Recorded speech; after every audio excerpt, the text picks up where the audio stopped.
ശാന്തിയും പൂജയും വെച്ച് കഴിയുന്ന കാലത്ത് 4 രാജാക്കന്മാർ അമ്മേനെ കണ്ടു. കണ്ട് വണങ്ങുന്നതായ നേരത്തിങ്ങനെ ആരാ അമ്മ ഉണ്ടായിരുന്നു? അമ്മ ശക്തി സ്വരൂപിണിയായിരിക്കുന്നതാണ്. കാണാൻ അലങ്കാരിയായിരുന്നു, രൂപമായിരുന്നു, അല്ലേ? സുന്ദര സ്വരൂപമായിരുന്നു അമ്മക്ക്.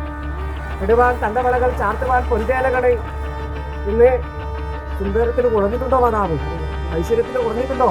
ഇല്ല.